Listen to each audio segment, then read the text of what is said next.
Hello दोस्तों, welcome to the YouTube channel the student times. दोस्तों, आज हम लोग इस वीडियो में कक्षा 8 का यूपी बोर्ड का भूगोल का पहला चैप्टर का अभ्यास प्रश्न करेंगे। तो देखते हैं इसमें कौन कौन से प्रश्न हैं। निम्नलिखित प्रश्नों के उत्तर दीजिए। पहला है क, संसाधन किसे कहते हैं। संसाधन किसे कहते हैं तो इसका उत्तर है विभिन्न प्रकार की वस्तु या पदार्थ जिसकी उपयोगिता हो या संसाधन कहलाती है। वह वस्तु जो हमारे लिए उपयोगिता है, जैसे कोयला हो गया, पेट्रोल हो गया, डीजल हो गया, ये सब हमारे लिए संसाधन है। दूसरा प्रश्न है अक्षयशील संसाधन कौन कौन से होते हैं। तो इसका उत्तर है सूर्य का प्रकाश, पवन, वायु आदि कभी न समाप्त होने वाले संसाधन को अक्षयशील संसाधन कहते हैं। ये संसाधन कभी ख़त्म ही नहीं होंगे। जैसे कि आप देख सकते हैं सूर्य का प्रकाश कभी ख़त्म नहीं होगा। और पवन वायु कभी ख़त्म नहीं होगी आदि, ये सब कभी ना समाप्त होने वाले संसाधन को अक्षयशील संसाधन कहते हैं। दूसरा प्रश्न है जीवाश्म ईंधन अनवीकरणीय संसाधन क्यों है। तो इसका उत्तर है ऐसे प्राकृतिक संसाधन जो भूतकाल में निर्मित हुए हैं तथा जिनका भंडार सीमित मात्रा में है अनवीकरणीय संसाधन कहलाता है।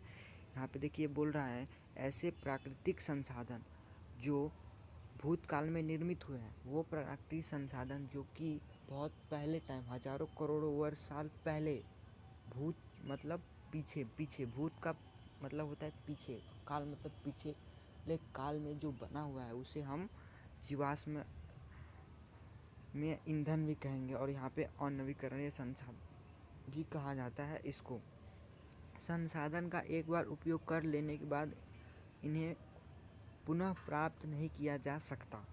अगर आप किसी भी संसाधन को एक बार उपयोग कर लेंगे तो उसे आप दोबारा उपयोग नहीं कर सकते हैं। जैसे कि पेट्रोल को अगर आप एक बार जला देते हैं तो वो दोबारा आपको नहीं मिल सकता है, वो ख़त्म हो गया। और अगर आप कोयला को जलाते हैं तो कोयला भी आपको दोबारा नहीं मिलेगा। आगे देखते हैं जीवाश्म ईंधन भी एक ऐसा ही संसाधन है। जीवाश्म ईंधन भी एक इसी तरह से संसाधन है। जीवाश्म इनमें आते हैं क्या क्या बता दूं। आते हैं जीवाश्म ईंधन में कोयला, पेट्रोलियम, केरोसिन, डीजल, ये सब जीवाश्म ईंधन के उदाहरण हैं। तो ये सब भी वैसे ही है। पेट्रोल को अगर आप भी कुछ जला देंगे तो नहीं मिलेगा, कोयला को भी जला देंगे नहीं मिलेगा, केरोसिन को भी जला देंगे तो भी नहीं मिलेगा। जिन्हें पुनः निर्मित होने में हजारों वर्ष लग जाते हैं और इनको निर्माण होने में हजारों करोड़ों वर्ष लग जाते हैं। इसी कारण इसे अनवीकरणीय ईंधन कहा जाता है, या फिर संसाधन भी लिख सकते हैं। अगला प्रश्न है सतत पोषणीय विकास किसे कहते हैं। सतत पोषणीय विकास किसे कहते हैं तो इसका उत्तर है संसाधन के अंधाधुंध उपयोग पर लगाम लगाने की ज़रूरत है। संसाधन के विवेकपूर्ण उपयोग को संसाधन संरक्षण कहते हैं। संसाधन संरक्षण का अर्थ संसाधनों के प्रयोग को पूर्णतः रोकना नहीं है, बल्कि इस प्रकार से उपयोग करना है कि वर्तमान पीढ़ी के साथ साथ भावी पीढ़ी भी इससे लाभान्वित हो सके। ऐसे विकास सतत पोषणीय विकास कहलाते हैं। इसका कहने का मतलब ये है कि आजकल हम लोग किसी भी रिसोर्सेज यानी संसाधन का इतना ज़्यादा यूज़ कर रहे हैं। जैसे कि पेट्रोल का, हम लोग बहुत ज़्यादा पेट्रोल का यूज़ कर रहे हैं। इसलिए ये बोला है कि संसाधन को एक लिमिट तरीके से यूज़ करना चाहिए, और जिसे लिमिट तरीके से यूज़ करने को संसाधन का संरक्षण कहते हैं। और संसाधन संरक्षण का मतलब ये नहीं कि उसके उपयोग में पूरा रोक दे, उसको पूरा एकदम बंद ही कर दे, यूज़ ना करे, ऐसा नहीं बोला इसने। इसको बोला एक लिमिट तरीके से यूज़ और इससे आने वाली पीढ़ी भी लाभान्वित हो सके। नहीं तो अगर इसी पीढ़ी में हम लोग इसको ख़त्म कर दें तो आने वाली पीढ़ी में हमें किसी को कुछ मिलेगा नहीं। अगला प्रश्न है दोस्तों प्राकृतिक संसाधन के संरक्षण के उपाय लिखिए। प्राकृतिक संसाधन के संरक्षण का उपाय, प्राकृतिक संरक्षण के उपाय। पहला है मृदा का संरक्षण। मृदा की बहुत बड़ी हानि आपदान से होती है। मृदा के आपदान को रोकने के लिए फसल का 10 से 5 सेमी तक डंठल छोड़कर काटना चाहिए, जिससे वायु का वेग का प्रभाव न पड़े, क्योंकि मृदा का आपदान वायु द्वारा भी होता है। पशुचरण पर रोक लगाकर तथा खेतों में मेड़ बनाकर मृदा अपरदन को रोकना चाहिए। दोस्तों, क्या आपको पता है ये आपदन का मतलब क्या होता है? किसी भी वस्तु, मतलब किसी भी कोई प्राकृतिक चीज़ है, जैसे कि चट्टान है, चट्टान को अगर आप एक स्थान से दूसरे स्थान तक धकेल दिए तो उसे आप आपदन कहेंगे। आप धकेलेंगे तो वो आपदन नहीं होगा। जैसे कि वो वायु के माध्यम से चला जाएगा, किसी जानवर के माध्यम से चला गया, वो प्राकृतिक क्रिया है। वो आपदन एक प्राकृतिक क्रिया है। जैसे कि मिट्टी है, अगर आप मिट्टी पे बारिश होती है, अगर उसमें आप मेड़ नहीं बढ़ाएंगे खेत में, तो मिट्टी बह के दूसरी जगह चली जाएगी, जिससे कि मिट्टी का पोषक तत्व भी बह जाता है। अगर आप मेड़ बनाएंगे खेत में, तो वो मेड़ उस पानी को रोक कर उसी खेत में इकट्ठा करती है, जिससे कि खेत उपजाऊ बनता है।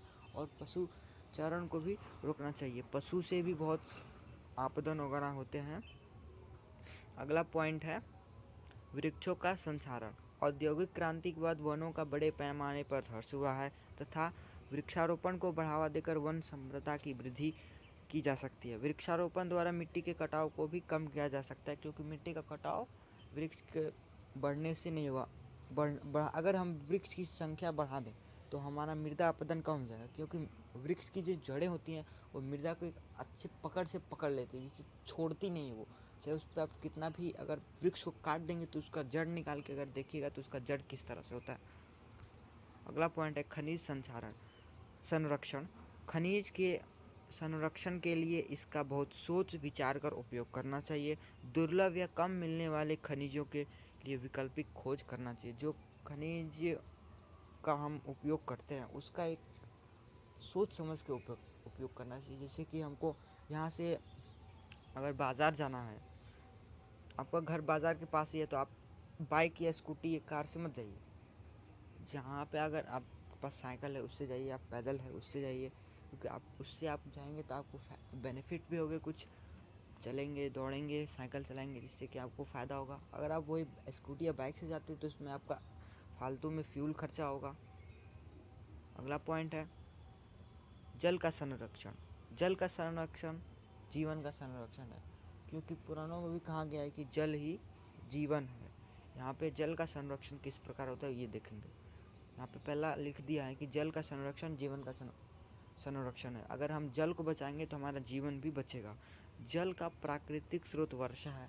जल हमें का प्राकृतिक स्रोत वर्षा है, क्योंकि बड़े बड़े एग्जामों में पूछ दिया है कि जल का प्राकृतिक स्रोत कौन सा है, तो सब लोग नदी तालाब वगैरह मार देते हैं, क्योंकि थर्ड ऑप्शन में रहता है वर्षा। तो आप इसको ध्यान दीजिएगा। वर्षा का जल प्रवाहित होकर नदी एवं नालों में पहुंचता है। वर्षा जब होता है तो उसका पानी नदी और तालाबों या नालों में पहुंचता है। वर्षा के जल के उपयोग के लिए बांध बनाकर इसमें जमा किया जा सकता है। नहरों को पक्का करके तथा टिंकली सिंचाई द्वारा जल के उपयोग को कम किया जा सकता है। घरों में पानी कम उपयोग कर जल का संरक्षण किया जा सकता है। हम लोग घर में बहुत पानी वेस्ट करते हैं, जिससे कि जल वेस्ट होते हैं, वाटर वेस्ट होता है, और हम उस पानी की लिमिट को यूज़ को कम कर दें तो हमारा जल बचेगा। अगला प्रश्न है निम्नलिखित के सही जोड़ बनाइए। कोयला एक जीवाश्मीय संसाधन है, सौर प्रकाश एक अक्षयशील संसाधन है, और पवन मानव पूरित संसाधन है। तीसरा प्रश्न है रिक्त स्थानों की पूर्ति कीजिए। पुल एक मानव निर्मित संसाधन है, उपजाऊ भूमि प्राकृतिक संसाधन है, संसाधन का विवेकपूर्ण उपयोग संसाधन संरक्षण कहलाता है।